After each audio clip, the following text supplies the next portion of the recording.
Hi guys and welcome back to the vlog. I got some makeup from Easy & Co. At nagkaroon sila ng sale. Very huge discount yung nakuha ko dito. So ang sabi ko, sige itry natin tong makeup na to kung maganda nga. Marami akong napapanood na reviews na okay daw to or yung mga makeup nila. Actually, this is my first time na magkakaroon ako ng product ng Easy. So bumili ako ng brow pen, cream blush. Lahat ng product na to guys, ililink ko dito sa aking description box below. I highly recommended the brow pen. Sobrang ganda niya. Talagang magre-repurchase pa ako nun kapag naubos. For the cream blush, hindi ko siya masyadong bet kasi hindi masyadong long lasting. Pero itry nyo guys itong palette or the customizable palette ng Easy. Pwede mo siyang lagyan ng highlighter, ng blush, or ng bronzer or contour. Magnetic siya tulad nito guys. Pero ako kasi blush yung pinili ko, 3 blush color. Simula nung in-order ko itong powder blush ng Easy & Co, hindi na ako gumamit ng liquid blush. Ito na yung ginamit ko kasi long lasting siya sa cheeks. Ang ganda lang kasi pwede mo siyang pagpalit-palitin at pag naubos yon, pwede kang bumili ulit tapos ilagay mo ulit dun sa magnetic na lagayan niya. Binigyan din pala ako ng free na powder. At dahil nag-crave kami ng pizza, umorder kami sa Angel's. 2,000 years later. Yung nabili ko guys na Sony Angels na Candy Store series. And then Hippers, Happy Birthday, and yung isang Hippers na Harvest series. Tapos ito naman yung nabili ko guys sa Miniso. Ayan, bumili ako ng mga charm. Ito pa yung isa. And then yung isa. So, ayan guys. 4 yung binili ko na charm. Kasi yung dalawa dyan panre-regalo ko. And bumili din ako sa Barbie nito. Ito, bumili ako ng 2 pair ng Barbie na parang pencil case kasi dito ko lalagay yung DJI Osmo Pocket na camera. Ayan yung mga nabili ko sa Miniso na Barbie. Plus, ito guys, yung pouch na malaki. So, ayan guys yung Barbie ano ko na nabili sa Miniso, yung mini haul ko ng Barbie.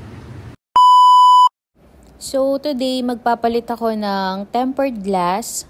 Tapos, lalagyan ko din yung phone case ko ng panibagong Hippers. Ganito ko pala siya tinanggal. At buti na lang yung tape niya, hindi yung nag-iiwan ng residue. Kaya natanggal ko. 1 eternity later.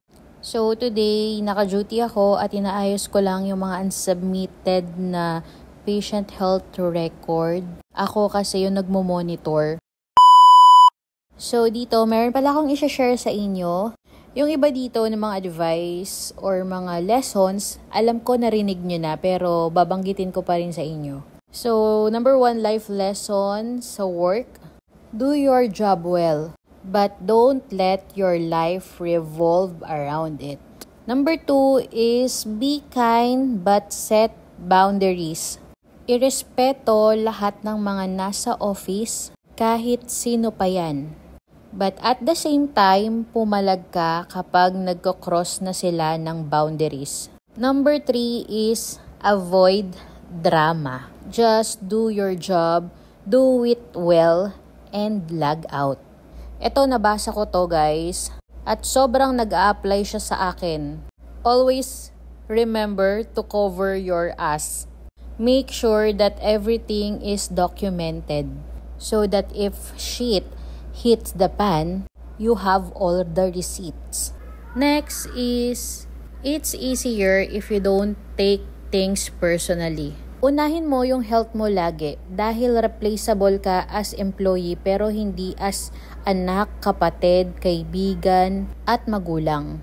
Huwag masyadong Jollibee. Meaning, huwag masyadong know-it-all kasi may possibility na mayabangan or mainis sa'yo yung mga ka-workmates mo. At ang ending, syempre, dahil alam mo lahat, ibibigay sa'yo lahat ng workload. Don't outshine your bosses. It means parang lumugar ka lang kung saan ka lulugar. Huwag kang makipagkompetensya lalo na kung alam mong mas mataas sa'yo. And next is, don't be too entitled. Madami sa mga company, yung wala ka pa ngang napapatunayan, pero sobrang entitled mo na. Sobrang saludo ko dun sa mga matataas, manager na, supervisor, head officer. Pero alam mo yon, down to earth pa rin sila.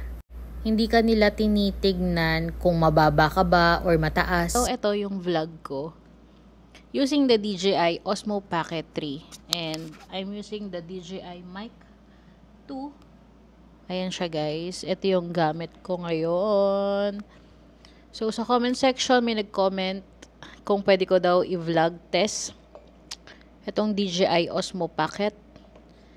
Ayan, ganyan siya ka-clear and sobrang favorite ko tong kamerang to. Lahat ng camera ko pinagpalit ko dito sa DJI Osmo Pocket 3. So, what I love about the DJI Osmo Pocket 3 is ito nga, meron na siyang mic na hindi ko na kailangan ng receiver. Connected na siya via Bluetooth. And itong mic na to, pwede ko siyang gamitin sa iPhone. Iko-connect ko lang siya via Bluetooth, pero hindi ko siya pwedeng parang ganun lang, Bluetooth lang. Gagamit tayo ng third party na camera app, which is the Blackmagic na app.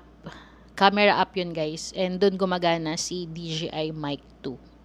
Ang ganda lang ng mic na to kasi, alam mo yun, kung hindi mo na siya gagamitin, tapos naiwan mo siyang naka-on, kusa siyang mag-off. And yung battery life, grabe. Bumagdamag ako nasa mall, nagba-vlog, hindi ko pinapatay yung mic. Dahil nga kusa na siyang namamatay pag hindi mo siya nagamit or pag nag-idle ka ng about siguro mga 10 minutes to 15 minutes. Tapos yung battery niya is okay pa din. Kung nag-iisip din kayo na bumili na tong mic, masasuggest ko siya sa inyo. Mas okay siya sa akin compared sa Rode. Pinagpalit ko rin yung mic ko na Godox para dito sa DJI Mic 2. I got a total of 4 Lippy. And it was on sale. Actually, this is the biggest lipstick sale na nabili ko.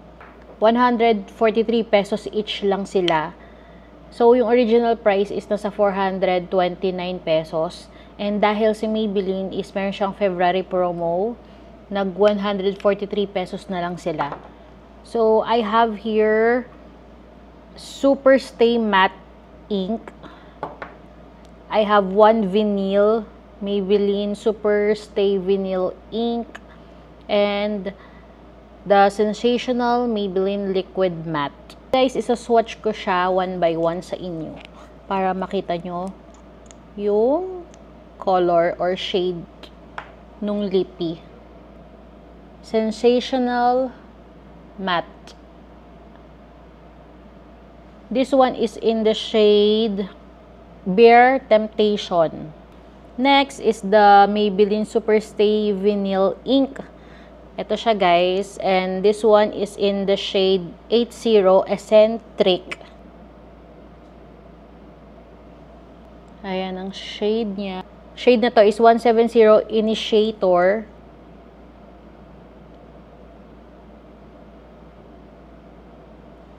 Ayan. Next is the Voyager 50. Amoy vanilla lahat sila. So, this one is Voyager.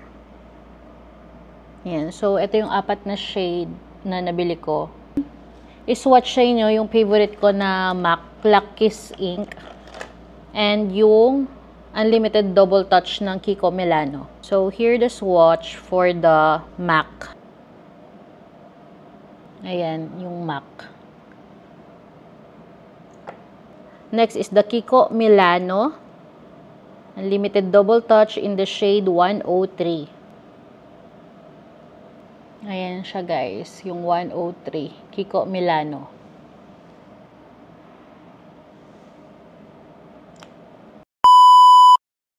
Huwag din tayong maging open book sa mga ka-workmates natin. So, ingat-ingat lang. Kasi whatever you do, good or bad, may masasabi sila sa'yo. No one is really there for you sa work. So hanggat maaga, isave mo yung sarili mo. Sabi nga nila, listen rather than talking. At ito ang pinakamalaking advice ko sa inyo. Huwag magpapautang sa opisina. Dahil kapag yan hindi nagbayad, ikaw lang ang may stress. Makisama lang pero huwag magtitiwala. Work-life balance lang tayo. Kung stress ka na sa trabaho at kailangan mo mag-leave, do it. Huwag kang mag-guilty kung gagamit ka ng leave mo. Kasi in-earn mo yan, sa'yo yan, at rights mo yan. And lastly, never share your personal life. 2,000 years later. O ano guys, gusto nyo pa ng life advice or work advice? Sige, sagarin natin to. Huwag kang mag-uwi ng stress o problema galing sa trabaho papuntang bahay. Parang vice versa din yun sa trabaho. Huwag kang magdadala ng problema sa workplace mo. Kapag nasa bahay, tama na ang trabaho. At kapag sa office, work lang.